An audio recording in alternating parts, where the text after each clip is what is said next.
The Manhattan sky was ablaze with the brilliant orange hues of sunset as a line of limousines rolled into the grand entrance of the Whitmore Plaza Hotel, the venue for one of the year's most anticipated weddings. The union of tech billionaire Nathaniel Whitmore and rising fashion designer Amaya Brooks. The media dubbed it the golden marriage of two empires. On one side stood the most powerful investment conglomerate on Wall Street. On the other, Ardon, the fashion brand quickly becoming a symbol of the new era. But beneath that shimmering gold veneer were two individuals, two souls, two hearts that had never once truly touched with honesty. The ivory wedding gown hugged Amaya's graceful frame, making her look like a goddess stepped out of an ancient painting. Her bronzed skin glowed under the chandelier's crystal light. Her long lashes trembled gently beneath the soft veil. And her eyes. Those eyes held an emotion even she dared not name. In front of her, Nathaniel approached with his signature calm demeanor. The jet-black tuxedo tailored to perfection couldn't hide his broad shoulders, or the aura of a man who once shook global financial markets with a single nod. His platinum hair was slicked back neatly, his eyes a cold gray like a winter lake, and his smile so faint it barely existed. Yet when those eyes met Amaya's, the world seemed to pause. Just for a moment, a fleeting second, but Amaya caught it. It wasn't arrogance. It wasn't possession. It was fear. A tiny tremor deeply buried in what seemed like an emotionless gaze. "Can you hold my hand, just for a moment?" Amaya asked, her voice soft as a breeze over still water. Nate gave a slight nod. His hand gripped hers firm enough to fulfill the ritual, yet distant enough not to invite closeness. Everything about him was calculated. Each glance, each touch, each vow. A performance he had rehearsed for years. But today, something about it had fallen out of rhythm. "You look like an angel," Nate whispered as he gently lifted her veil.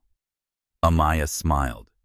She knew the words were part of the ceremony, but her heart still fluttered, for even as a supporting actress in someone else's script, she sometimes wished it could all be real. The music played. Everyone stood. Vows were exchanged. The wedding kiss was given as though it were the final scene of a love story. But in truth, it was only the beginning of a life no one could have foreseen. When the ceremony ended, the two entered their bridal suite, an opulent room on the hotel's top floor, with sweeping views of the city, glittering like fallen stars. Amaya stood before the floor-to-ceiling window, her fingers lightly brushing the sheer silk curtain. In her flowing wedding dress, she looked like a dream, yet to take form. But her heart beat with the weight of reality. "Tonight, we begin a new chapter, don't we?" she asked, without turning around. Nate was silent for a long time. Then finally he spoke coldly, firmly. "Amaya, I need to be clear from the start.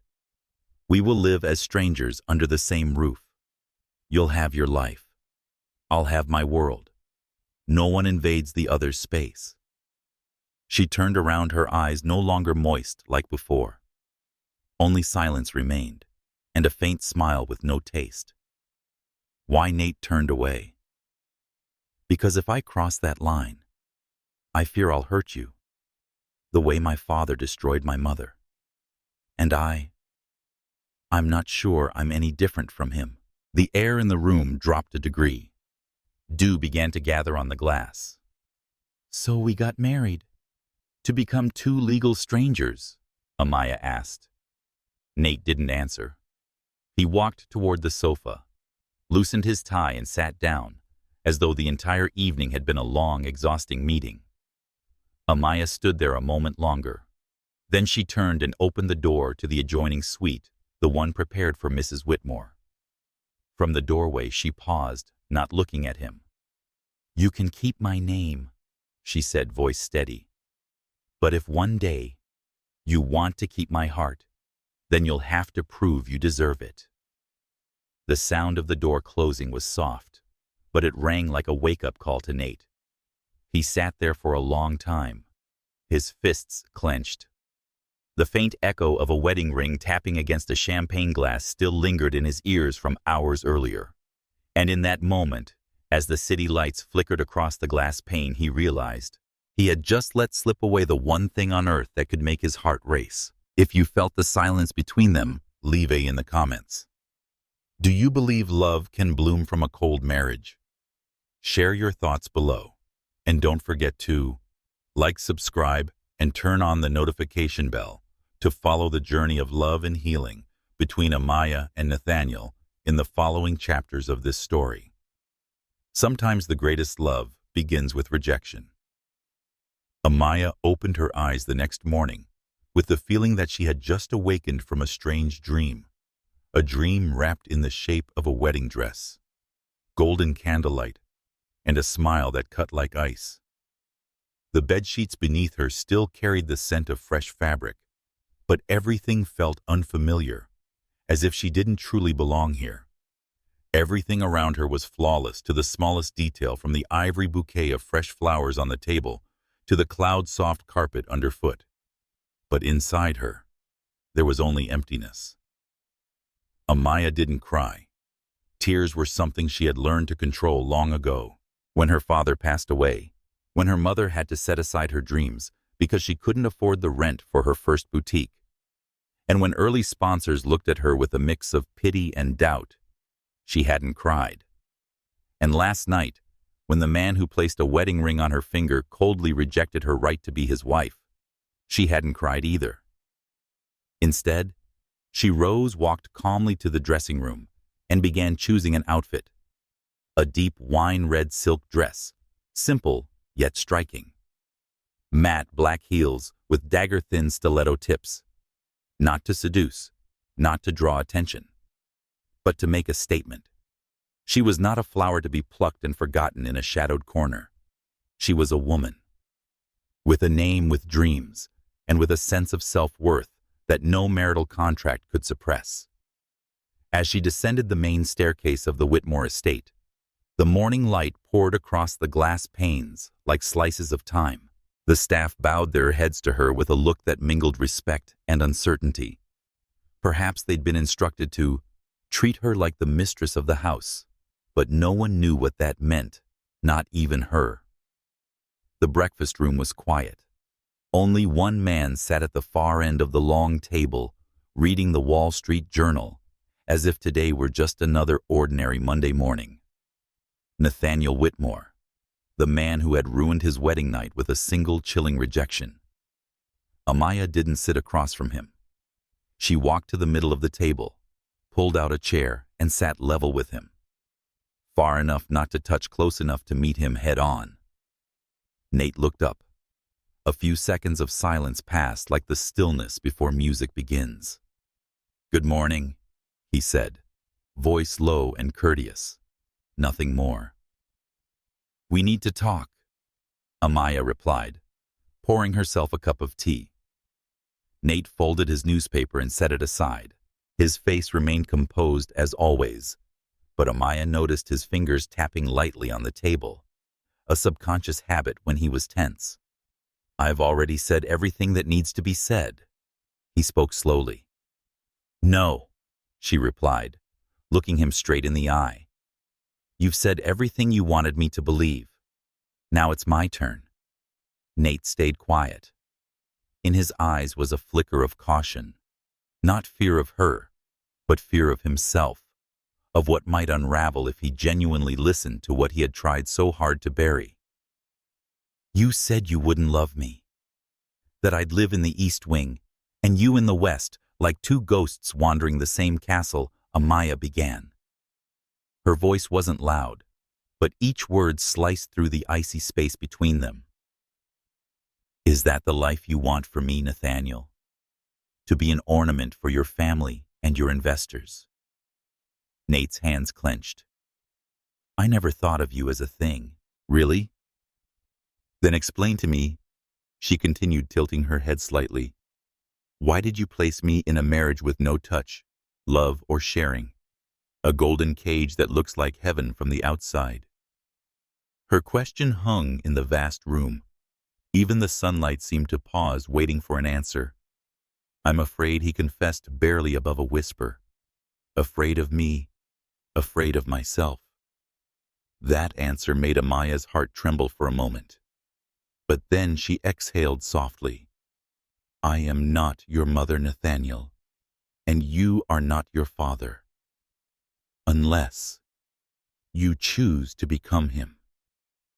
He looked up, his gray eyes clouded like a storm. I'm not sure I can say that. Then let me tell you this. Amaya set her teacup down and rose to her feet, her gaze sharp as a blade, yet strangely gentle. If you're terrified of hurting me, then at the very least let me live authentically. I will not endure a half-lived existence. I am not a shadow in this contract. I am the wife you chose, whatever your reasons. Nate stood too. He towered over her with a full head, but she commanded the space at that moment. And from now on, Amaya continued, I will pursue my dreams. I will launch my brand, do charity work, make friends, and build a life with or without your presence. And everyone in this estate, including you, will treat me as a true wife. Nate stared at her for a long moment. Then he nodded. You'll have all of that, he said hoarsely. No one will stop you. Amaya turned and walked away, her heels echoing against the marble floor like a drumbeat. At the door, she paused, didn't turn back, but said, And if one day you change your mind, if you want to know what real love is, you'll have to prove it to me, because I won't wait forever. Then she walked through the door, leaving Nathaniel Whitmore alone in a room bathed in sunlight. For the first time, he felt like he had just lost something that he never truly had. 3 years passed like a quiet river beneath a thick ice sheet, silent, cold, and no one knew what stirred beneath the surface. In the white stone castle of the Whitmore estate, everything moved with perfect order. The gardener replaced the flowers every morning, the chef prepared seasonal menus, and the house staff moved like whispers on the wind. And in the center of that seemingly eternal setting were two people, two souls, coexisting like polar ends of a wordless symphony. Amaya Brooks. Now, Amaya Whitmore lived in the east wing of the estate where the early sun filtered through stained glass windows, casting shimmering rainbows across the room each morning. That room had become her design studio, filled with sketch paper, fabric swatches, embroidery threads, and dreams that had yet to take shape in words. She spent most of her time at a custom-made mahogany desk, under soft yellow light, and the melodies of classic jazz. She created dresses that took one's breath away, soft yet sharp, feminine yet fiercely distinct, just like the woman who had redefined her life after a wedding night steeped in silence. She built her brand Ardon step by step, starting with custom dresses for friends, followed by private exhibitions. Gradually, the name Ardon by Amaya began appearing quietly but proudly in niche fashion bulletins. No one knew that behind that success stood a man who watched her every step from a distance, like a lone traveler gazing at a lighthouse he didn't dare to approach. Nathaniel Whitmore. He remained in the West Wing, a secluded area where every brick was laid with the resolve and fear of a man carrying childhood scars. His office lights stayed on late into the night, phones never stopped ringing, and mergers continued as if he were a tireless machine. And yet from time to time, in brief moments of stillness, he would stand outside the door to Amaya's studio, not knocking, not entering, just listening to the sound of pencils gliding over paper, or the faint jazz tunes drifting through the walls. Once on a March evening, Amaya was searching for inspiration for her new collection when she heard piano music from the far end of the hallway. The sound, Chopin's Nocturne in E-flat. Major rose like a sigh from a soul in chains. She stepped barefoot onto the cold wooden floor and followed it. And then she saw him. Nathaniel was seated at the grand piano in a white dress shirt with undone top buttons and rolled sleeves. His platinum blonde hair was slightly tousled, and his fingers moved over the keys like a blind man searching for direction in the dark. His face, no longer the symbol of power. He looked like a man holding himself together just enough not to fall apart. Amaya stood silently in the doorway. She didn't want to break the moment. But because of that, the loneliness inside her welled up again. The man she called husband was pouring out his soul through music while he had never spoken a word to her. When the music ended, Nate looked up and met her eyes. She nodded slightly, offering a faint smile. "Sorry. I didn't know you were—" "It's okay," he said, his voice low as breath. But then he stood and walked out of the room, leaving the silent piano behind, along with Amaya, and 100 questions that had never been answered. The next morning, a small indigo box appeared on her desk with no sender's name. Inside was a hand-embroidered silk scarf, the stitching so perfect it was almost unreal. On the edge of the scarf was a quote in French: "La musique exprime ce qui ne peut pas être dit, et sur quoi il est impossible de rester silencieux." Music expresses what cannot be said, and on which it is impossible to remain silent. Amaya knew who had sent it, and she couldn't stop her heart from tightening, then blooming just a little. 3 years of living together as parallel beings, never touching, afraid to break the silence, for fear everything might collapse. But even without words, without confessions, small things had slowly filled the space between them. Nate always ensured her car service never coincided with rush hour. The fresh bouquets of lavender, her favorite, were replaced every Tuesday. It was the subtle reminder from his assistant that her debut exhibit would be featured in a newspaper sponsored by the Whitmore Group. And it was how he looked at her whenever they crossed paths in the grand hall, always quickly looking away, but never with coldness. Amaya had thought, maybe this was enough. Perhaps she could live her life with these almost loves. But on a crisp autumn afternoon, when she learned that the biggest fashion magazine had declined an interview with Ardon because it lacked influence, she cried not from failure, but from the realization that she was still waiting for something more.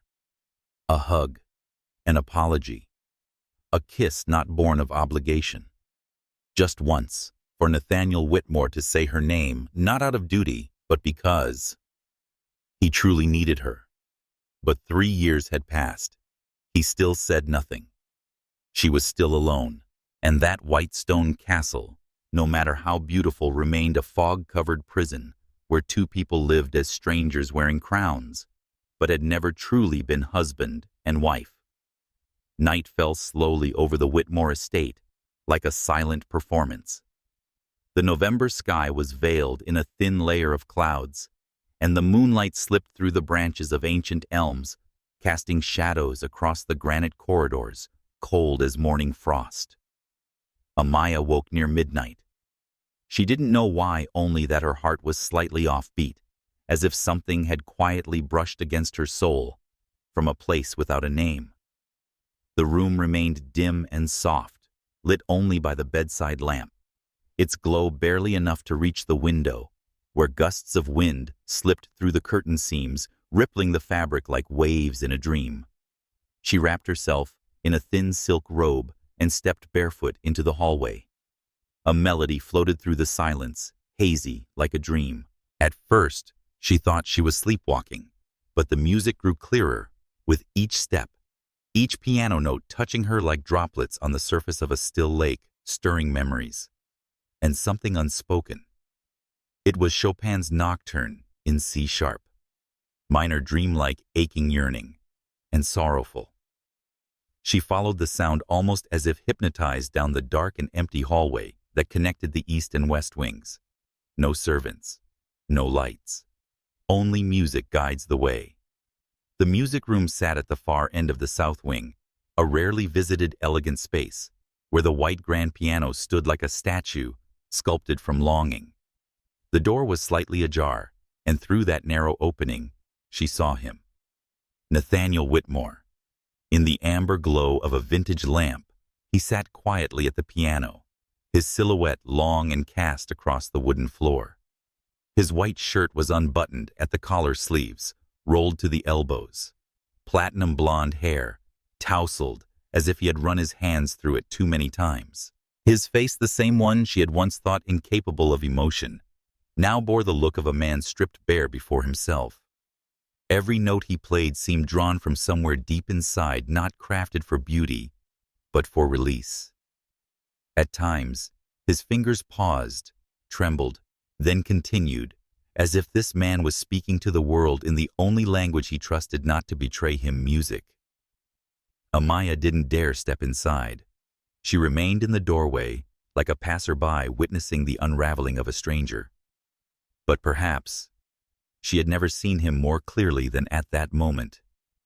Not the distant husband from obligatory galas, not the icy CEO on magazine covers, but a man wounded, lonely, and longing to be loved, but too afraid. He paused, sensing her presence behind him. When he turned, their eyes met. Neither spoke. They didn't have to. Amaya gave a gentle nod, a gesture of acknowledgement, gratitude, and a silent punctuation for all that could not be said. "You couldn't sleep?" he asked, his voice hoarse, maybe from emotion or surprise. "The music woke me," she replied, her gaze never leaving his. Nate rose and slowly closed the piano lid. The movement felt like a curtain falling, hiding away the vulnerable man he had just allowed to surface. As he stepped closer, Amaya caught a flicker in his hand. It was trembling slightly, not from fear of her, but perhaps from fear of losing control over emotions that had long been kept at bay. "I'm sorry," he said softly. "I didn't realize you could hear it." "It's all right." "It was beautiful," she said, then paused. "You played like your heart was saying something." For a fleeting moment, Nathaniel looked directly at her.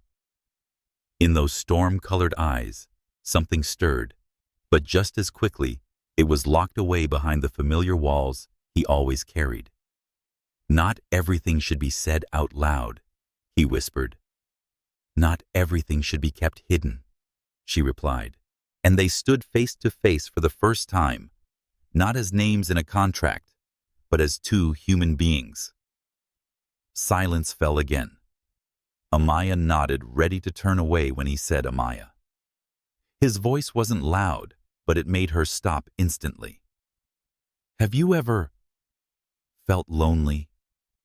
The question seemed simple, but it carried the weight of 1,000 truths. She turned to look at him, her eyes softening like the first autumn morning after a storm. "I feel that. Every night." Nathaniel nodded like a man receiving a verdict he already knew.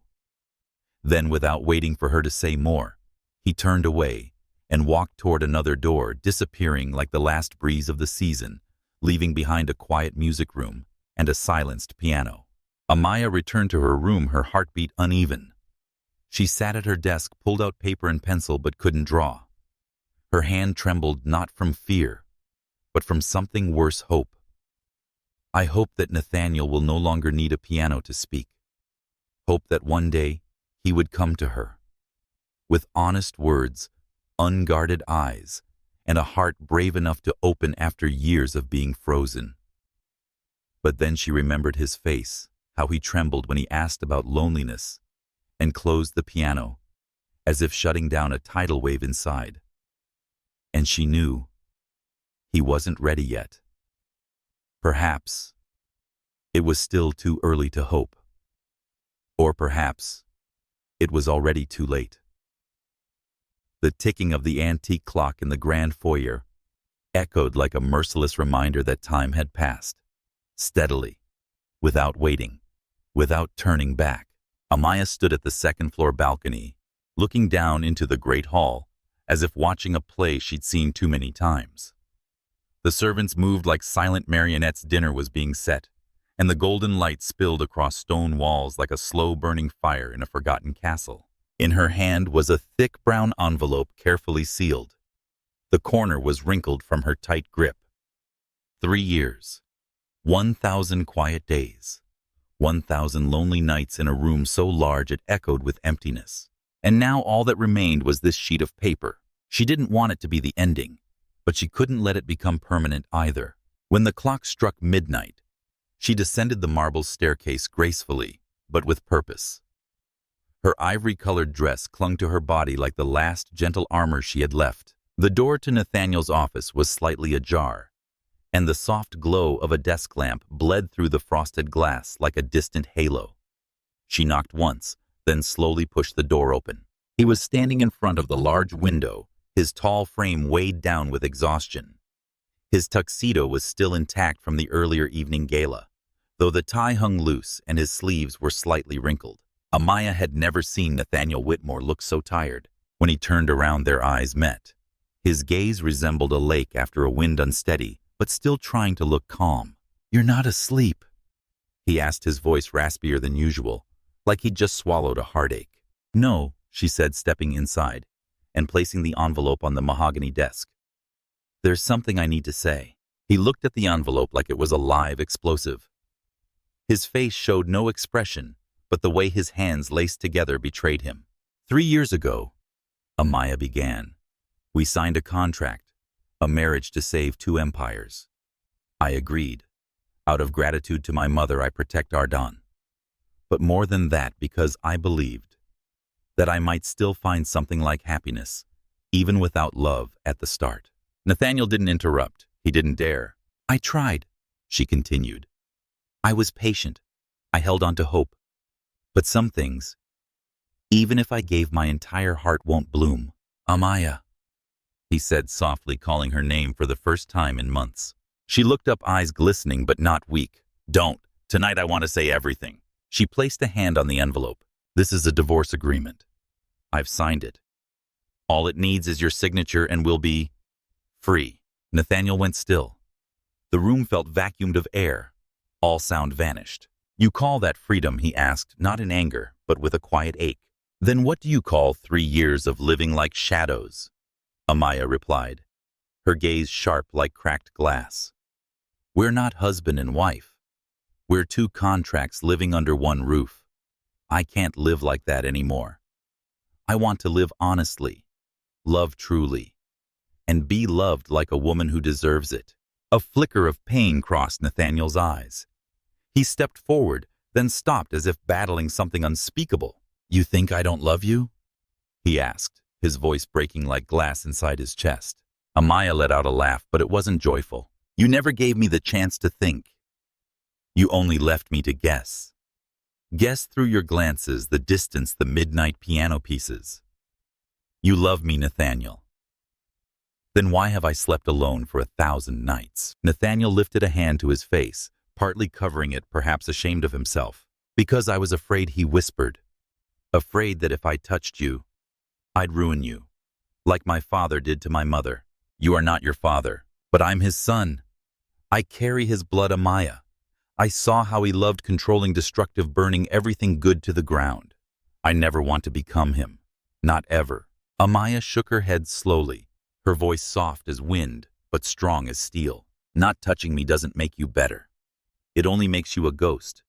And me, a shadow." A silence stretched between them so long it felt like forever. Then she turned to leave. "If you want to keep me," she said as she reached the door, "start by facing your feelings. If not, sign the paper and let me go." The door closed behind her with a soft but terrifying click. Nathaniel stared at the envelope on his desk, then in his hands. They were trembling. For the first time in 3 years, he felt truly powerless, not in front of the world, but in front of a woman who had loved him with fierce pride and gentle grace.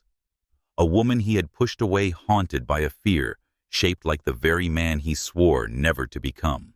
He sat down and buried his face in his hands, The divorce papers still lay there, silent, commanding, and for the first time, Nathaniel Whitmore didn't know whether to sign or to beg.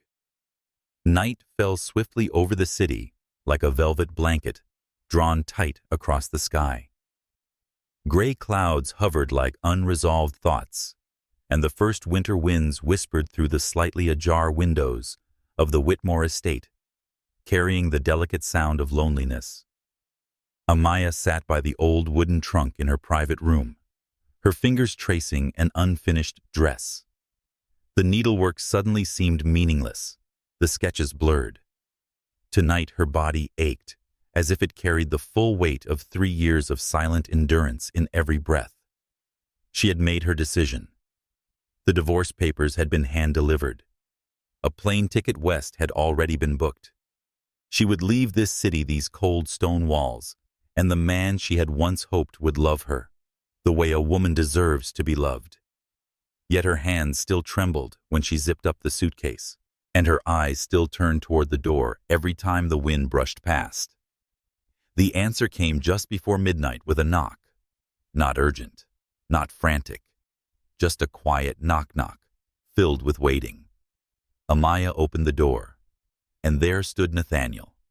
He wasn't in his usual suit, but a black turtleneck sweater. His hair was slightly disheveled, and his gray eyes were clouded with exhaustion and panic.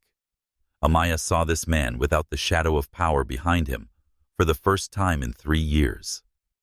He stood there like a man who had nothing left to lose. "I'm sorry I'm late," he said, his voice rough. Amaya said nothing, only stepped aside to let him in. The room still carried the soft scent of lavender she sprayed every night.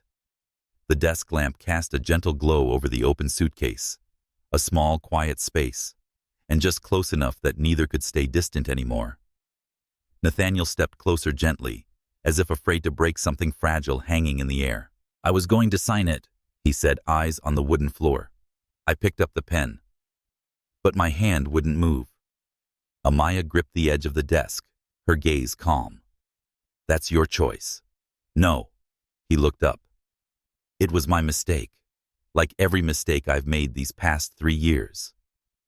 Silence wrapped around them again. Only the old clock counted down the seconds. Then he spoke softly, like he knew if he didn't say it now, the moment would vanish forever. "Give me 1 night." Amaya frowned. "Just 1 night," he continued. "Without contracts, without fear, without walls. 1 night where I love you, for real." Amaya's heart skipped a beat. She didn't answer immediately, because those words were everything she had once longed to hear. And yet, something she never dared believe would come true. "And after tonight," she asked, "after tonight, if you still want to leave, I won't stop you." Silence. Then Amaya turned and walked to the wardrobe. A few minutes later, when she returned, she wore a simple champagne silk dress. Her hair flowed loosely down her back. Her eyes no longer questioned. They held something deeper, understanding, and a final challenge. "Fine," she said. "Just 1 night. But don't love me the way you've stayed silent with me for the past 3 years. Love me with truth, or don't touch me at all." Nathaniel nodded. He stepped closer and raised his hand this time, not to possess her, but to touch her, like an apology. His hand trembled slightly as it met her cheek. Her skin was warm, alive, so real, it nearly brought tears to his eyes.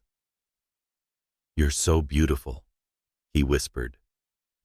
"So beautiful, it terrifies me." Amaya met his gaze. "What are you afraid of?" "Afraid that if I love you, I'll lose control, that I'll become something I can't stop, like my father." She touched his lips, stopping the words before they escaped. "You're not him," she said gently. "You're Nathaniel, the man I've been waiting for 3 silent years." That night, the room seemed wrapped in the world's softest light.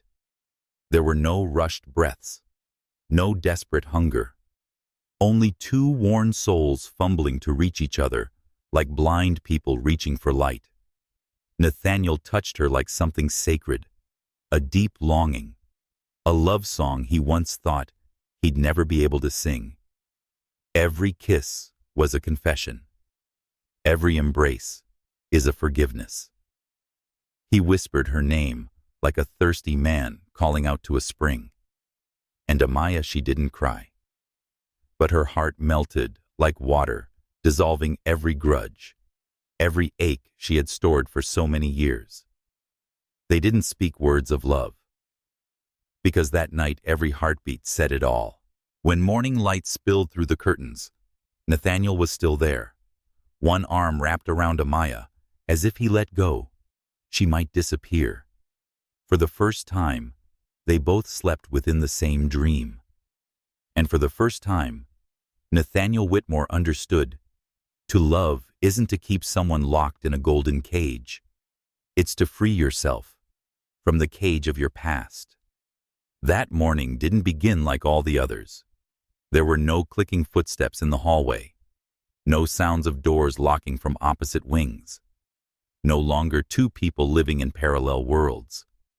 Instead, there was just one room, bathed in sunlight, one unmade bed, and two people breathing quietly beside each other, as if the past 3 years of distance had never existed. Nathaniel was the first to wake. He didn't rush out of bed like usual. Instead, he lay still, watching the woman curled in his arms, like a gentle jazz melody, soft, low, and filled with things left unsaid. Amaya was still asleep, her breathing steady, her lashes fluttering lightly like a dream brushed past. Her face looked completely different in sleep. No trace of prideful strength, none of the intensity she showed when confronting him. Only a woman trusting, unguarded, and maybe truly loved for the first time in 3 years. Nathaniel gently tightened his hold around her, as if trying to seal this feeling into his very skin that she was beside him. Not a mirage, not a fleeting moment. But with the light came the return of fear. Memories like darkness only need a crack to flood back in. After a quiet breakfast on the veranda, Amaya suggested they walk through the garden. Nathaniel nodded. For the first time, he didn't make an excuse about work. He didn't check his phone. He didn't hide behind emails or a crowded calendar. The autumn garden was scattered with amber and golden leaves, damp and silent. Sparrows fluttered through the trees, pausing on stone ledges to sing simple yet strangely warm songs. They stopped near an old wooden swing. Amaya sat down.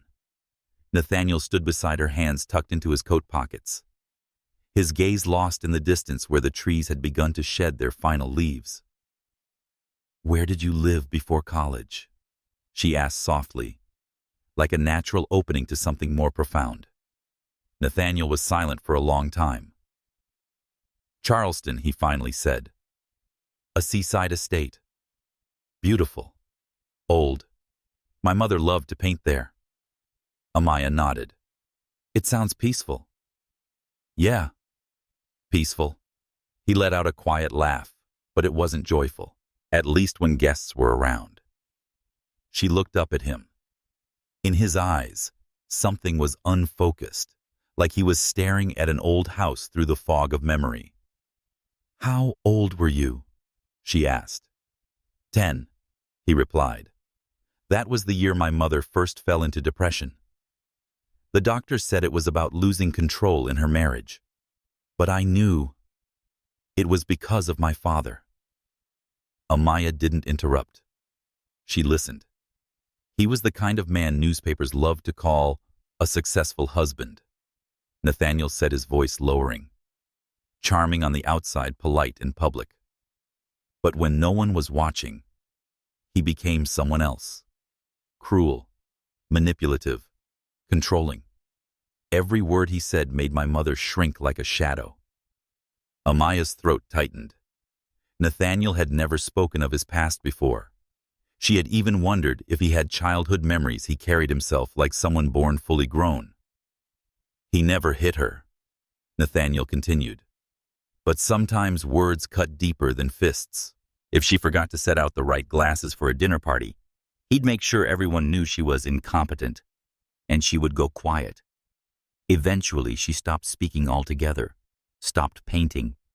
Her last canvas was nothing but black. He paused, holding his breath in place to keep it from shattering. One time after a big party, she hugged me tight and whispered in my ear, "If you ever love someone, don't make her go silent like I did." His hands clenched. "But I did that to you.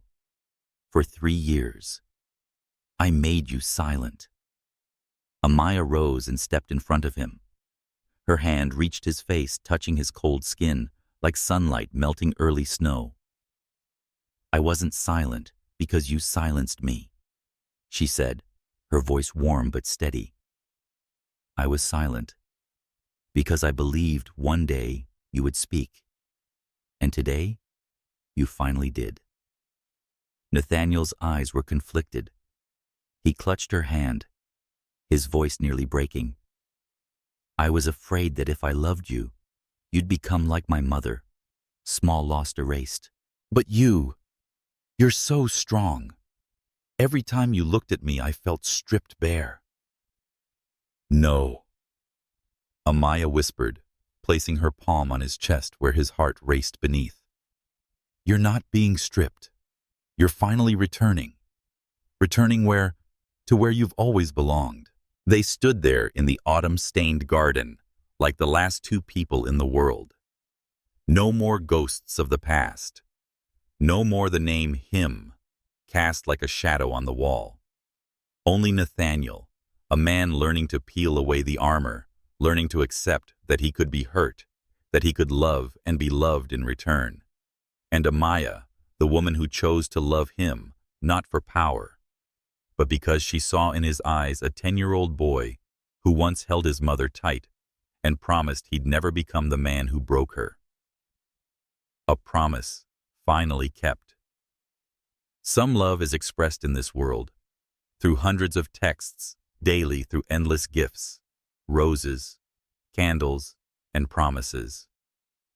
But other loves need no words, quiet, persistent and steady, like breath, like a heartbeat, like the morning light that never fails to return to the sun.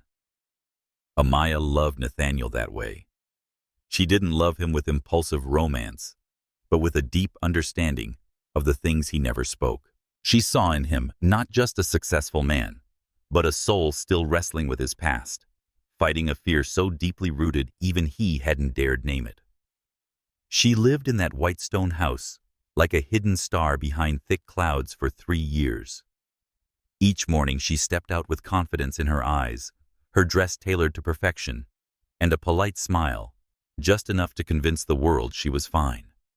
But no one knew that each night, as her door closed, she lay her head on a cold pillow, turned her face to the wall, and whispered to herself, "As long as he knows I'm here." Not once did Nathaniel touch her. Not once did he say he missed her. But still, he did the quiet things. He placed a guard outside her studio when someone threatened her safety.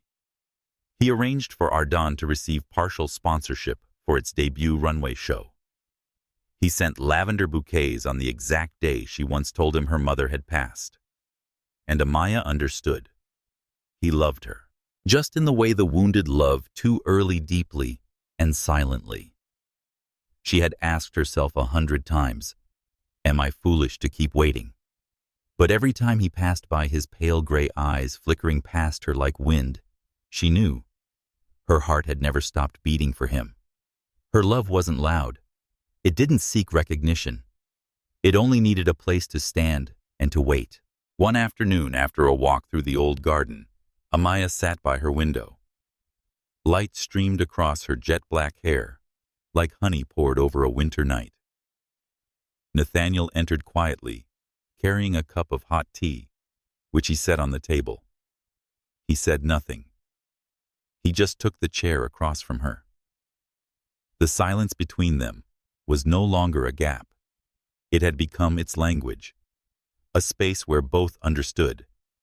Everything that mattered had already been said with glances, gestures, and breath. Amaya looked at him. "Have you ever wondered why I didn't leave sooner?" Nathaniel looked up, eyes quiet deep. "Yes, and I was afraid of the answer." She smiled, but there was no pain in it, only truth. "Because I didn't want you to believe that love is something that disappears when things get hard." Nathaniel froze. "I used to believe that love had to be returned to have meaning," she said softly. "But then I realized some loves never bloom yet, are no less meaningful. They're like roots hidden underground, quietly feeding the tree, even if the flower never appears." Her voice was gentle as the wind, but every word struck the very center of him. "I knew you were afraid. I knew there was a voice inside you whispering, 'Don't trust. Don't love. Don't get close.' But I also knew that somewhere deeper inside a part of you still longed to reach for something real." Nathaniel leaned toward her, placing his hands gently over hers, warm and steady. "I thought you'd give up on me," he whispered, "because you deserve someone who knew how to love you from the beginning. Not a man who took 3 years just to learn how to hold the hand of the woman he needed most." Amaya didn't pull her hand away. She looked at him for a long moment, and then softly she said, "I had the chance to leave, but I didn't. Not because I was weak, but because I knew that if I left before you were ready to love, then everything I waited for would have meant nothing." Her voice couldn't be mistaken. It was the gentlest declaration a woman could give to the love she had chosen. Nathaniel bowed his head, resting his forehead against her hand. He didn't cry, but his shoulders trembled. For the first time in his life, Nathaniel Whitmore felt truly forgiven. Not by the world, but by the only woman who had never once condemned him. That night, he sat beside her on the window ledge, silently gazing at a sky full of stars. She leaned her head against his shoulder, her breath calm, their fingers intertwined, unafraid, unashamed. No promises were made, no future discussed. But both knew that from that moment on, time was no longer something that passed. It had become a journey of a love without words, silent for 3 years, but never once dead. Their first winter didn't arrive with a heavy snowfall. No storm struck, no dramatic drop in temperature that made the city tremble. It simply came on an early December morning, when Amaya gently pulled back the bedroom curtain, and the sky outside was silver gray and still. The season's first snowflakes drifted softly onto the windowsill, blurring the glass with delicate silence. She stood there in awe for a moment, then quietly called Nate. He replied with a sleepy murmur, then wrapped his arms around her from behind, resting his chin on her shoulder, as if that were the only place on earth where peace existed for him. "Isn't it beautiful?" she asked. He nodded, nuzzling into her hair. "Not as beautiful as you." She laughed softly, but her cheeks flushed not from the cold. In that moment, winter was no longer a season of solitude, but a gentle invitation from nature, welcoming 2 souls who had once reached the depths of silence. In the old garden, where the last leaves had already fallen, a Christmas tree now stood tall, evergreen, and unwavering, like a symbol of something new about to begin. The tree had been Nathaniel's idea, and the fact that he had personally chosen every ornament and strung them up with quiet care, like a child reaching out for a miracle, was something no one in the estate could have imagined. Amaya stood from a distance, arms crossed, eyes fixed on his back.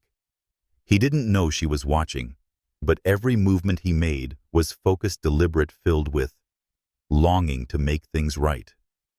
It was as if through every ribbon and every glass ornament he was trying to rebuild a past he thought he had lost forever. When Nathaniel finally turned and caught her gaze, he smiled, genuine, unforced, and unafraid. Amaya walked toward him and helped fasten a small silver bell to the top of the tree. Their hands brushed. Neither let go. "I remember the first time you walked into my family's gala," he said, his voice deep and warm. "You wore a dark emerald dress, your hair pinned up, and your eyes sharp as crystal. I thought, that woman is going to change my life." Amaya smiled. "And then you spent 3 years pretending I didn't exist." It wasn't pretending, he whispered. It was fear. "I was afraid that if I looked at you too long, I wouldn't be able to stop myself from loving you. And once I did, I didn't know if I was good enough to keep you." A winter breeze brushed past, tugging at their coats, making them both shiver. But still, they didn't let go. "You've changed, Nathaniel," she said. "No." He looked at her gray eyes glowing with something unfamiliar. "I haven't changed. I've only just started to live honestly."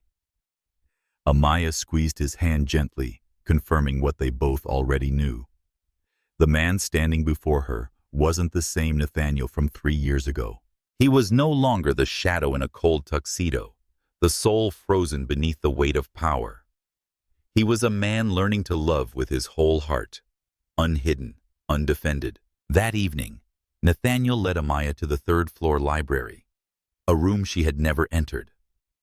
In the glow of candlelight and aged oak, he opened a tall cabinet and carefully pulled out a small wooden box, placing it in her hands. "For you," he said. Amaya opened it. Inside were handwritten letters. Their envelopes dated, the pages yellowed with time. Each one was in Nathaniel's familiar handwriting. She unfolded one. The first line made her heart tighten. "My love. I know you'll never read this because I've never dared to send it. But today you wore that red dress, and I couldn't look away. It felt like standing in the coldest wind and still having my heart catch fire." She opened another, and another. Unsent letters, unspoken thoughts, fear, longing, regret, love, all inked from the heart of a man who never knew how to love the right way. Every stroke of the pen, every punctuation mark, was an apology to the woman who had waited for him. She looked up, tears falling silently down her cheeks. "Nate." He stepped forward and held her in his arms. "I love you, Amaya," he whispered, his voice shaking like piano keys just released. "I love you with all of me. The weak parts, the best parts, the broken and the whole. I'm not afraid anymore, because if anything makes me stronger, it's you." Love had finally been spoken. Not because she demanded it, but because he was finally ready to give it.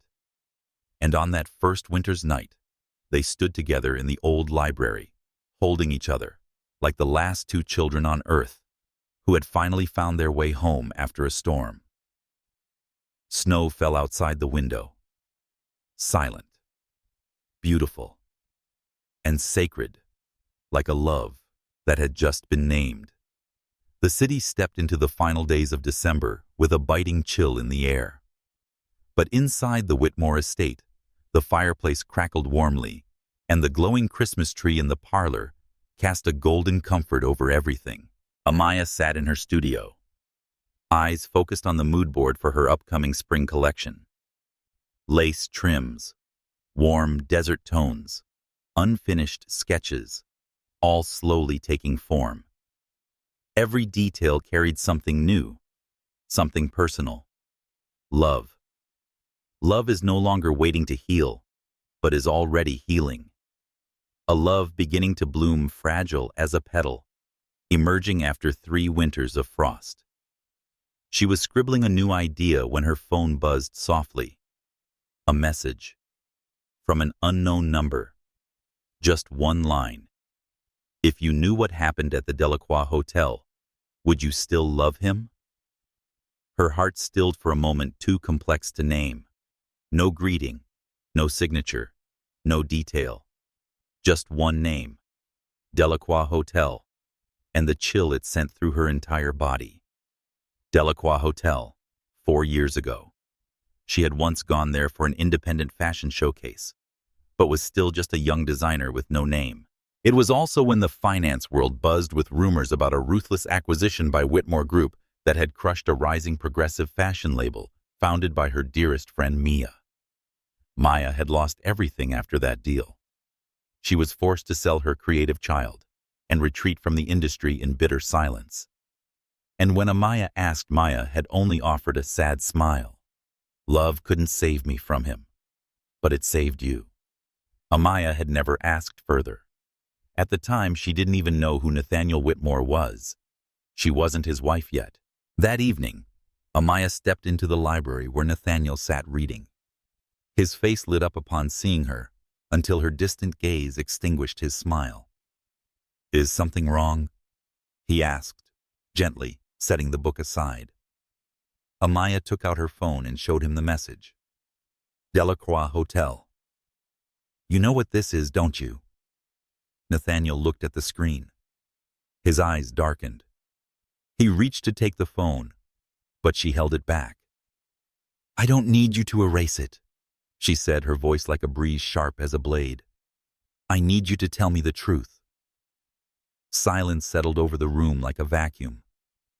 At last, Nathaniel turned toward the window, looking at the snow falling in whispers. "I didn't destroy her brand," he said, still facing away. "But I didn't save it. You could have." Amaya's voice didn't rise, but her heart beat like a drum. "I knew it had potential," he said, each word dropping heavy. "I knew her team was brilliant, but my financial partner at the time, my father, demanded a full acquisition and dismantling. If I had opposed him, I would have lost control of the Whitmore Group. And so you stayed silent. I chose to survive." He turned back to her, eyes red. "I chose to stand still and let Maya fall." Amaya stood frozen. Waves of emotion crashed inside her. She couldn't help but think of Mia, the friend who gave her her first runway dress, who taught her to choose fabric and own her uniqueness, who once loved Nathaniel and fell out of the world because of a game of power. "Did you love her?" Amaya asked slowly, without judgment. Nathaniel nodded. "In a way. But I didn't know what love was. I didn't know how to hold it. I only knew how to break. You were the first person who made me want to learn how to hold on." Tears slipped down Amaya's face. Not from anger, but from sorrow. "I'm sorry," he said, stepping toward her. "There are no words that can make it right, but I'd rather have you hate me for the truth than love me for a lie." Amaya stepped back, not in fear, but in need of space. Space to hear her thoughts. She sat down by the fireplace, wiping her tears. Nathaniel stood still, not daring to move closer. Then quietly she asked, "Why didn't you ever tell me?"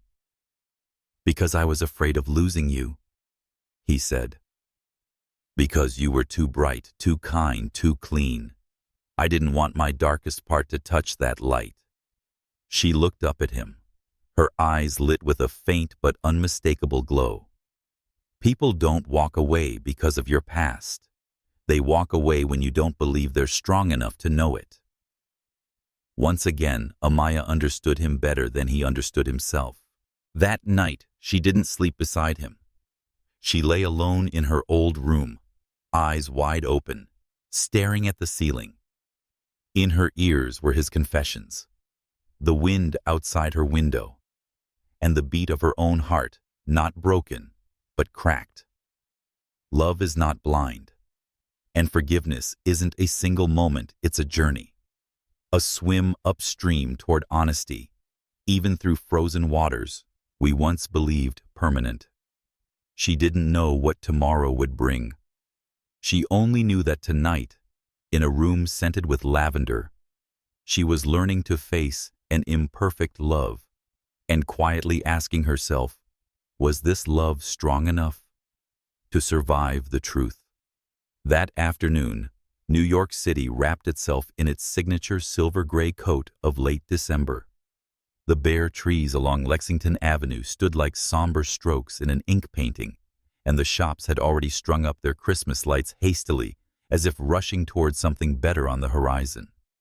Amaya stood in front of a small cafe on Spring Street. Its name, Aurum, was etched in vintage brass lettering on a deep walnut door. She stepped inside. The bell above the door chimed softly. The warmth within felt like a gentle embrace. In the far corner, Maya was waiting. She looked the same, or at least on the outside. Her natural curls were tied up high in her signature style, her deep eyes lined just enough to emphasize the ever-present intelligence behind them. But something in Maya's gaze stopped Amaya mid-step, a subtle fracture in a familiar face, quiet but deeply rooted. Maya looked up and smiled, a small smile, not exactly cold, but no longer whole. "It's been a while," she said, her voice still low and steady, just like before. Amaya took the seat across from her. "Yeah, it has." "You still look just as beautiful," Mia said, her eyes lingering on Amaya's hand, where a thin silver wedding band glinted under the afternoon light. Amaya stayed quiet. She neither hid the ring nor flaunted it. But under the winter sun, it seemed to speak for itself. They sat silently for a few minutes.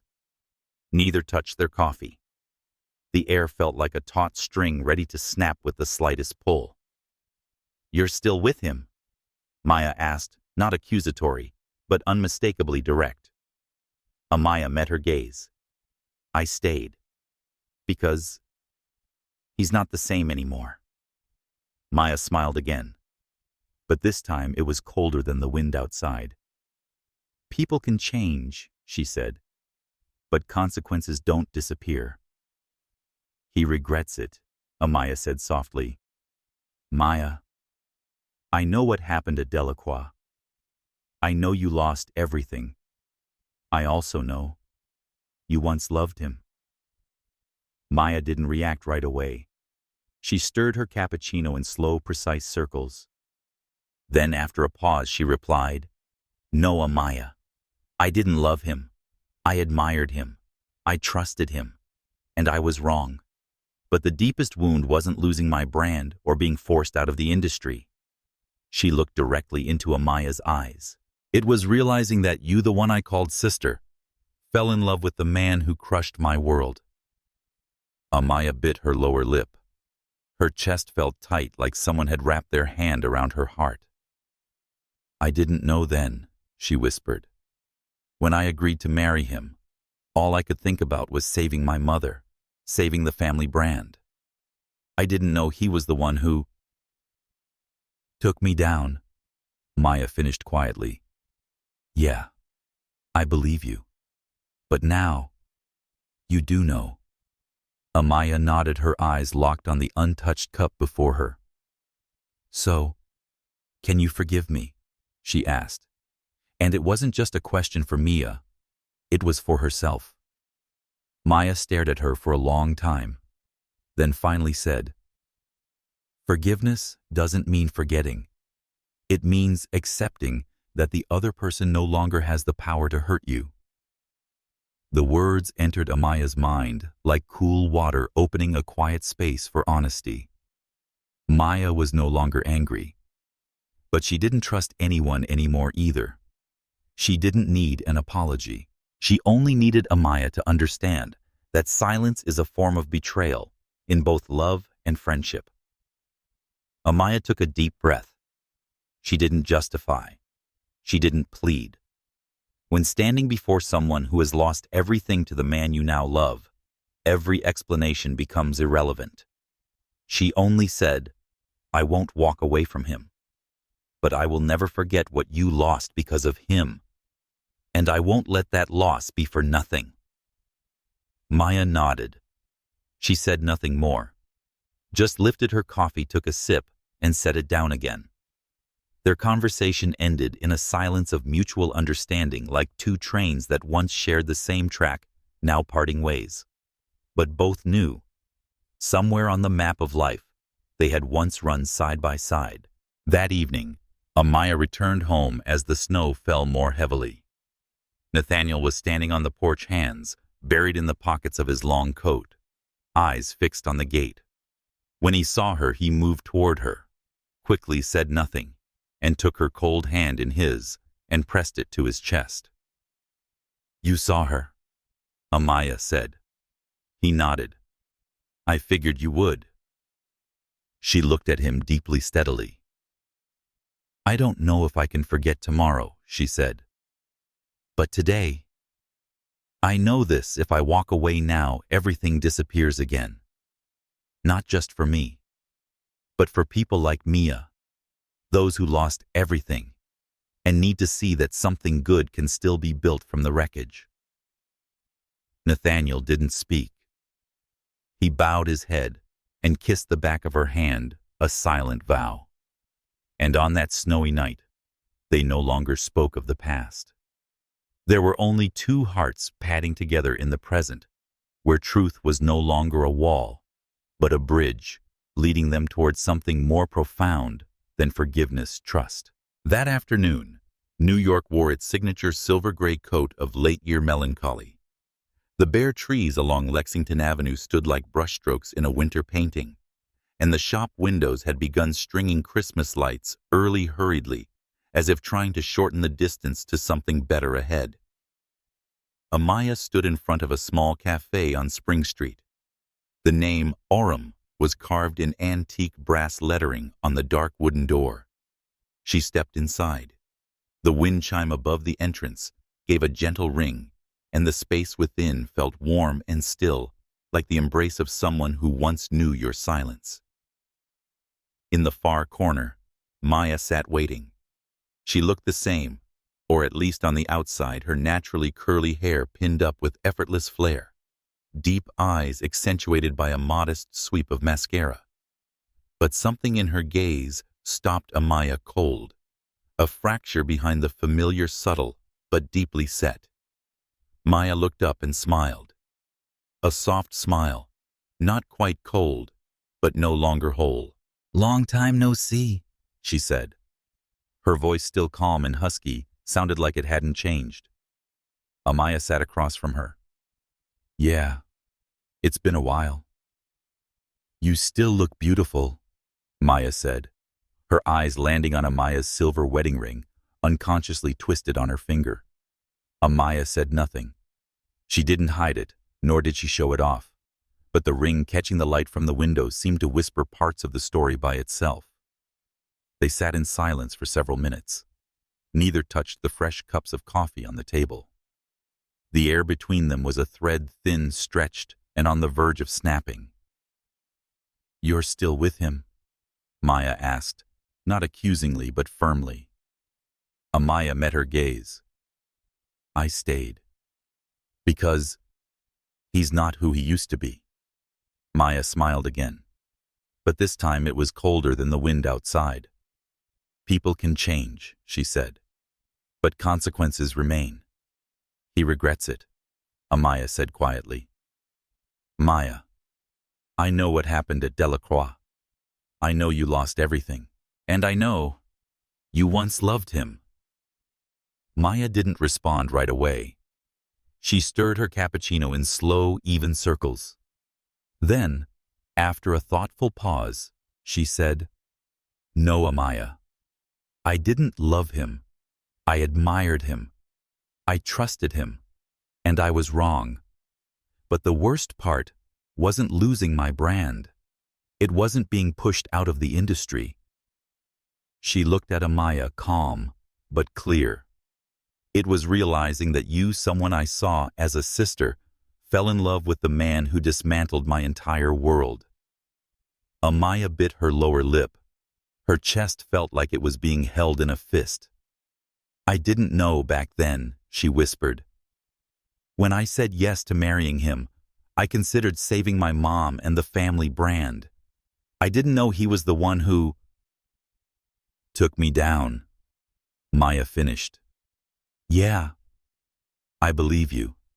But now, you do know Amaya nodded, her eyes fixed on the untouched coffee before her. So, can you forgive me? She asked. It was a question meant for Mia, but she also asked herself. Mia stared at her for a long time. Then softly she said, forgiveness doesn't mean forgetting. It means accepting that the other person no longer has the power to hurt you. The words flowed through Amaya's mind, like cool water, cleansing, not comforting. Maya was no longer angry, but she no longer trusted. She didn't want an apology. She only needed Amaya to understand. In love and friendship, silence can be a form of betrayal. Amaya took a deep breath. She didn't defend herself. She didn't ask for credit. Because when you stand in front of someone who lost everything to the man you now love, every justification loses meaning. All she said was, I'm not walking away. But I'll never forget what you lost because of him. And I won't let it be for nothing. Maya nodded. She didn't speak again, just lifted her coffee, took a sip, and set it down. The conversation ended with a quiet understanding, like two trains that once ran on the same track, now splitting toward different destinations, but both knowing, somewhere in life's long map, they once journeyed side by side. That night, Amaya returned home as the snowfall thickened. Nathaniel stood on the porch, hands tucked into the pockets of his long coat, eyes fixed on the gate.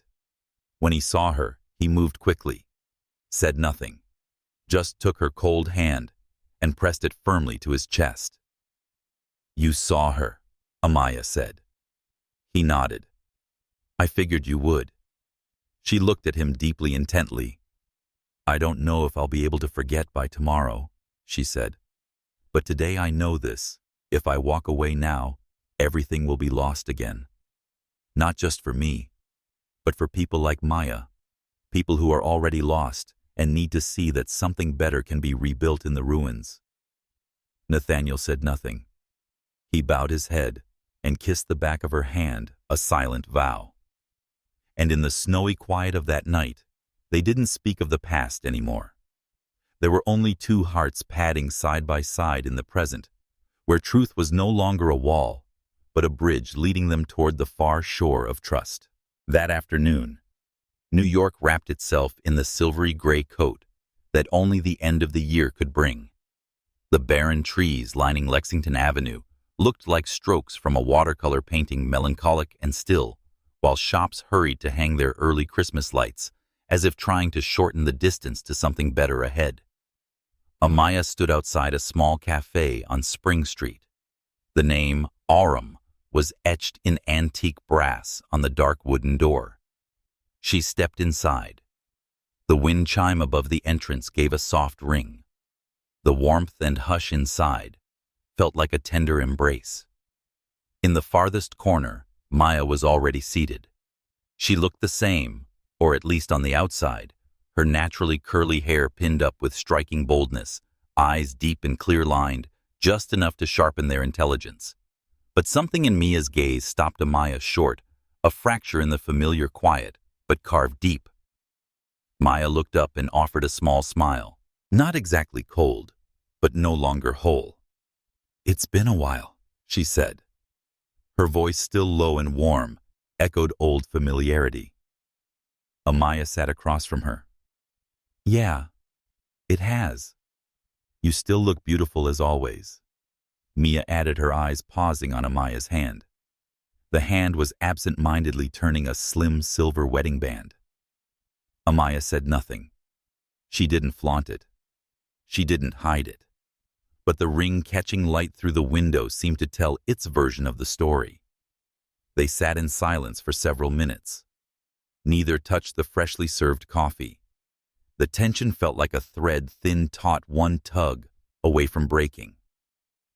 You're still with him? Maya asked. There was no accusation in her tone, just quiet clarity. Amaya looked up. I stayed because he's not who he was anymore. Maya smiled again. This time, it was colder than the winter outside. People can change, she said. but consequences stay. He's sorry, Amaya said, voice low and even. Maya, I know what happened at Deloqua. I know you lost everything. And I also know you once loved him. Maya didn't answer immediately. She lifted her spoon and slowly stirred her cappuccino in circles. Then finally, with calm reflection, she spoke. No, Amaya. I didn't love him. I admired him. I trusted him. And I was wrong. But the worst part wasn't losing my brand or getting pushed out of the industry. The worst part was realizing you, someone I considered a sister, fell in love with the man who destroyed my entire world. Amaya bit her bottom lip. Inside her chest, it felt like someone was clenching her heart tightly. I didn't know back then, she whispered. When I said yes to marrying him, I was just trying to save my mother and my family's company.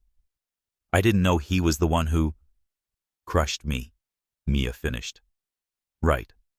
I believe you. But now, you do know. Amaya nodded slowly, her gaze still on the untouched coffee. So, can you forgive me? She asked. The question wasn't just for Mia. It was for herself. Maya looked at her for a long time, then quietly said, Forgiveness doesn't mean forgetting. It means accepting that person no longer has the power to hurt you. The words were like cool water sliding through the cracks of Amaya's conscience, gentle but undeniable. Maya was no longer angry, but the trust was gone. She didn't need an apology. She only needed Amaya to understand that in both love and friendship, silence can be a form of betrayal. Amaya inhaled deeply. She didn't defend herself. She didn't try to justify. Because when you're sitting across from someone who lost everything to the man you now love, no explanation truly matters. She said, I won't walk away. But I'll never forget what you lost because of him. And I won't let that loss be in vain. Maya nodded. She said nothing more. Just lifted her cup, took a sip, and set it down. The conversation ended in a shared silence, like two trains that once shared the same track, now diverging, moving in opposite directions, but both knowing, somewhere in the landscape of life, they once ran side by side. That night, Amaya returned home as the snow began to fall thickly. Nathaniel stood on the porch, hands in his coat pockets, eyes fixed on the iron gate. When he saw her, he stepped forward quickly. He didn't speak. He took her frozen hand and pressed it against his chest. You saw her, Amaya said. He nodded. I figured. She looked at him, deeply, for a long moment. I don't know if I can forget tomorrow, she said. But today, I know this. If I walk away now, it'll all be lost again. Not just for me, but for people like Mia. People who already lost everything and need to see that something better can be built from ruins. Nathaniel said nothing. He bowed his head and kissed the back of her hand, a silent vow. And beneath the falling snow that night, they no longer spoke of the past. There were only two hearts padding side by side in the present, where truth was no longer a wall, but a bridge leading them forward toward the far side of trust. The snow melted by early March. Tiny droplets tapped down from the eaves onto stone steps, revealing fresh blades of grass, pushing through what remained of the winter frost. The air was still cold, but the sunlight had begun to carry the scent of warmth. The sky had softened, no longer silver gray, but gently streaked with blue, like silk, brushing past bare branches, still waiting to bud. Amaya stood by the window in her art studio, one hand resting lightly over her belly. She hadn't said anything yet. No pregnancy test, no doctor's visit, just a feeling. A faint dizziness on Tuesday morning. A scent she suddenly couldn't bear. a strange hush inside a body, usually so attuned to seasonal change. But more than anything, intuition. Something deep and primal whispered that a new life had begun quietly within her. It was as if nature had chosen this moment to plant something tender and alive. Now old dreams had been washed clean, and old fears melted like the last snow of winter. The next morning, Amaya entered the kitchen as Nathaniel made coffee, something he'd started doing regularly. This quiet ritual said more than words he wanted to begin each day, simply without power, without assistance. She sat at the counter watching him measure each scoop with almost ridiculous focus. "I need to tell you something," she said softly. He turned. "What is it?" She hesitated, looking down at her hands. Then up again, clear, steady. No more dodging like in the early days of their love. "I think I'm pregnant." Nathaniel froze. The spoon slipped and coffee grounds scattered, but he didn't notice. The kitchen suddenly felt still enough to hear both their heartbeats. "Really?" he asked, voice catching in his throat. She nodded. "I haven't confirmed it, but my body, it's telling me." For a long moment he said nothing. Then he set the spoon down, walked around the island, and stood before her. "May I?" He held out his hand, not yet touching, waiting. Amaya placed her hand in his. Together they laid it over her belly, still flat, still quiet, but holding something more sacred than anything he'd ever owned. "I don't know what I'm doing," he whispered. "I didn't grow up in a warm home. I don't know how to be a father, but if you'll let me, I'll learn, one day at a time." She smiled. "I don't need perfect. I need someone who won't walk away." Those words closed the final door on the past. No more inherited wounds. No more darkness where the idea of family used to live. Only a new chance to love, care, and begin the right way for the first time. The following week they went to the hospital. A speck appeared on the fuzzy ultrasound screen. So small. Yet it left them both speechless. No tears. Just smiles too tight for words, and a hand squeeze that said everything. "This is our child," Amaya whispered as they left. "Not born of a contract, not from obligation, but from real love." Nathaniel looked at her as if he'd never seen her more beautiful. Because now, she wasn't just the woman he loved. She was someone who would bring life into the world, a life born from both their hearts. In the days that followed, Nathaniel changed in quiet, deliberate ways. He researched maternity pillows, learned to make ginger soup for her nausea, requested renovations on the West Wing, the room with the best light to turn it into a nursery. No staff were assigned to the task. He chose the wallpaper himself, measured the crib's placement with care. "I've never been a father," he said, "but I'll be the first one there when our baby takes its first breath." And Amaya realized that unborn child was already teaching them how to begin again. Not with apologies, but with action, with presence. Once again, love didn't need declarations. It only needed to show up long enough to matter. That night, they lay together on their large bed, the soft glow of the bedside lamp painting a golden halo on the ceiling. Nathaniel turned to her, placing his hand gently on her stomach. "Are you scared?" he asked. Amaya smiled, eyes still closed. "Yes, but I'm not alone. I'm scared too," he whispered. "But for the first time, that fear makes me feel alive." Outside, spring was inching closer, and within her spring had already arrived, blooming quietly in a form not yet defined, but already becoming the center of a tiny universe where once two lonely people were now learning how to grow together. No longer just him, no longer just her, but us. By late spring, the white stone mansion glowed beneath a veil of honey-colored light. The trees were full again.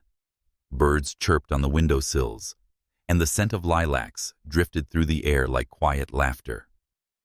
In the newly finished nursery, Nathaniel was assembling the crib by hand. No one had asked him to. He could have hired an entire interior design firm if he wanted.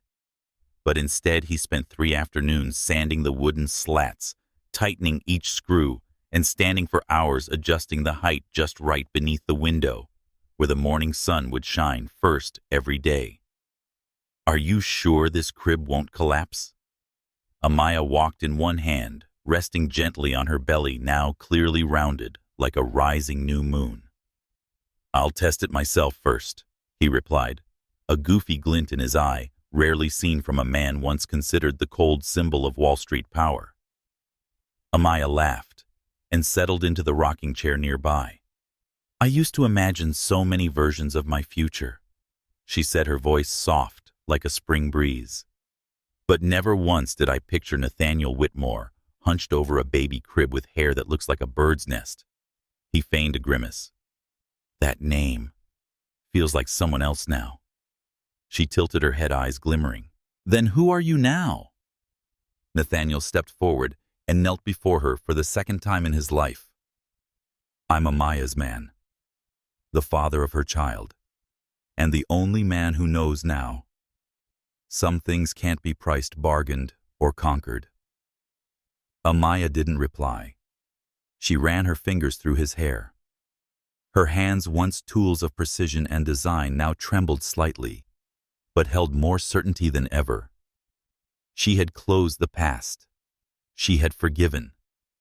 But most importantly, she had chosen to live fully in the present, where love wasn't just grand gestures, but breakfast cooked in a rush. Nausea tends to go away with patience, and sleepless nights softened by the sound of wind brushing the window pane. In May, they held a small garden party. Not to flaunt, not for appearances, just an afternoon in the sun to say thank you to life, to the friends who had stayed, and even to themselves. Maya came too. She wore a white linen dress hand in hand with someone new. They spoke warmly. No bitterness. No strained silences. Amaya and Maya hugged not long, but long enough for old hearts to acknowledge that something broken had been gently restored. "Are you okay?" Maya asked. Amaya smiled. "I'm learning how to be happy." After the guests had left that night, Nathaniel took Amaya to walk through the garden. The moon hung thin like a thread above a sky scattered with stars. "There were times I thought I didn't deserve any of this," he murmured. And then she asked, "Then I realized, love isn't for the most deserving.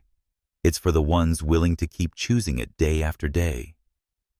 She paused, hand resting on her belly. "And what if we mess up?" "Then we start again," he whispered. "But we don't walk away." A breeze passed. The scent of jasmine tangled in her hair. They stood there, not as a billionaire, and the woman once offered as collateral for a contract marriage, but as two people, two souls who had faced the storm and chose to stay, not out of obligation, but out of love. When their first child was born, a baby girl with honey-brown skin, wide, dark eyes, and a face blending Nathaniel's strength with Amaya's grace, all the past pain quietly transformed into tenderness for their new chapter as parents. Her name was Leora, meaning light. And true to her name, Leora became the living symbol of growth, forgiveness, and genuine love. A love that began in silence, survived the distance, grew from wounds, and blossomed in presence, unconditional and absolute. If you followed this story to the end, perhaps something inside you also believes real love doesn't need grand promises. It just needs the courage to begin again, every day, with the same person. If this story touched your heart, don't forget to share your thoughts in the comments, and subscribe to the channel so you don't miss the next journey where emotions are written with sincerity. Because sometimes what we need most is simply a gentle story in a world that's too loud. See you on the next journey.